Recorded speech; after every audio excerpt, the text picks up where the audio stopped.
Listen closely to the haunting melody that echoes through the night, for it holds the power to summon the restless spirits of the past. In a forgotten corner of New Orleans, there stood an old, dilapidated mansion known as the Ibonwood House. Its dark, twisted history was whispered about in hushed tones by the locals, a tale of love, tragedy, and a cursed violin. The mansion had long been abandoned, its walls echoing with the cries of the departed. No one dared approach it after dark, for they knew the legend of the haunting melody. It was said that the mansion was once home to a brilliant violinist named Victor Dupont. In the early 19th century, Victor had fallen deeply in love with a beautiful young woman named Isabel. Their love was passionate, their days filled with music and laughter. Victor composed a hauntingly beautiful melody in her honor, a piece that captured the essence of their love. But their happiness was short-lived. Isabel fell gravely ill, and despite Victor's desperate attempts to save her, she succumbed to her illness. Overwhelmed by grief, Victor continued to play the haunting melody on his violin, believing it was the only way to keep Isabel's memory alive. As he played the mournful tune, something inexplicable happened. The very air seemed to tremble with sorrow, and a pale mist enveloped the room. Isabel's spirit appeared before Victor, her eyes filled with anguish. She whispered to him, "My love, you have bound my soul to this melody. I can never find peace until you stop playing." Victor was devastated, but he couldn't bear to let Isabel go. He vowed to play the melody for eternity, keeping her with him, even in death. He locked himself in the Ibonwood House, becoming a recluse, his haunting music echoing through the halls. As the years passed, the mansion gained a sinister reputation.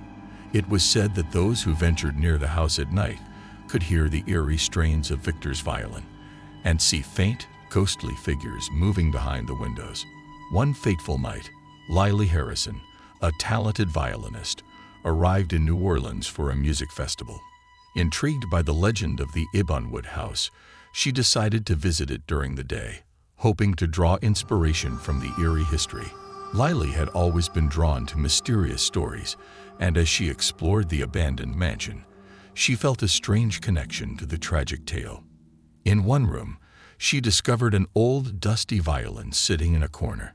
The instrument looked ancient, its strings frayed and tarnished. As she picked it up, a shiver ran down her spine, and she couldn't resist the urge to play a few notes of the haunting melody. The moment the first notes filled the room, Lily felt a presence around her. A cold wind blew through the mansion, and the temperature dropped. She tried to stop playing, but her fingers moved on their own, compelled by an unseen force. The melody grew louder, more haunting, and a pale mist began to form before her. In the mist, Lily saw the spectral figure of Isabel, her eyes filled with sadness and longing.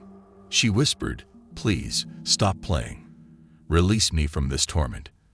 Terrified but determined, Lily managed to break free from the musical trance. She dropped the cursed violin and fled the mansion, the melody still haunting her every step. Back at her hotel, Lily couldn't shake the feeling that Isabel's spirit was still with her. The haunting melody echoed in her mind, driving her to discover the truth behind the curse. She researched the history of Victor Dupont and Isabel, learning about their tragic love story and the violin that had bound them together in death. Lily knew what she had to do. Armed with the knowledge of the curse, she returned to the Ibonwood House, determined to break the spell that had trapped Isabel's spirit for so long. She carried with her a new violin, one she had crafted with the intent to create a counter-melody, one of hope and release.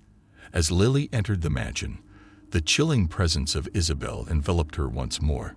She took a deep breath, raised her violin, and began to play the counter-melody, a beautiful and melancholic tune that intertwined with the haunting one. The room filled with a swirling mist, and Isabel's spectral form materialized. Tears streamed down her ethereal face as the two melodies danced together, creating a harmonious and bittersweet duet. Slowly, Isabel's spirit began to fade, and she whispered her gratitude to Lily before vanishing completely. The Ibonwood House fell silent, and the curse that had bound Isabel for centuries was broken. Lily had not only freed the spirit, but also uncovered the tragic love story that had haunted the mansion. From that day on, the haunting melody no longer echoed through the night. The Ebonwood house, once a place of sorrow and darkness, now stood silent and peaceful. And Lily Harrison, the violinist who had dared to confront the past, left New Orleans with a newfound sense of purpose, carrying the memory of Isabel and Victor's love with her as a testament to the power of music and the enduring bonds of the past. Years passed, and Lily Harrison's encounter with the Ebonwood house and the spirits of Victor and Isabel had a profound impact on her life. She became known as the harmonious healer in the world of music, using her talents to mend broken souls and bring peace to those in turmoil. Despite her success, Lily couldn't forget the haunting melody that had once ensnared her. She knew that her encounter with the Ebonwood house was far from ordinary, and the spirits of Victor and Isabel had left a lasting mark on her soul. One evening, while performing at a renowned concert hall in New Orleans, Lily found herself drawn to the very violin that had once entrapped her.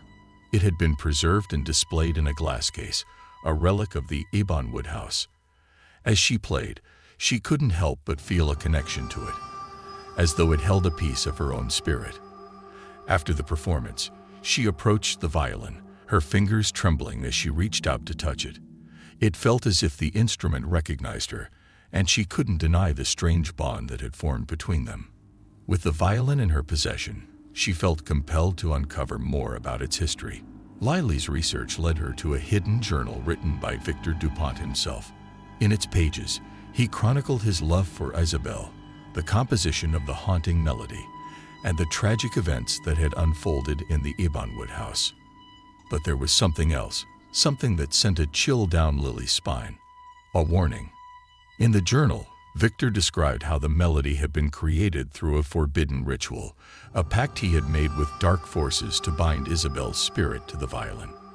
He feared that one day the curse would return, and the melody would once again call forth the restless spirits of the past. Determined to prevent this dark prophecy from coming true, Lily sought the guidance of a voodoo priestess named Marie Laveau, a descendant of the famed New Orleans voodoo queen.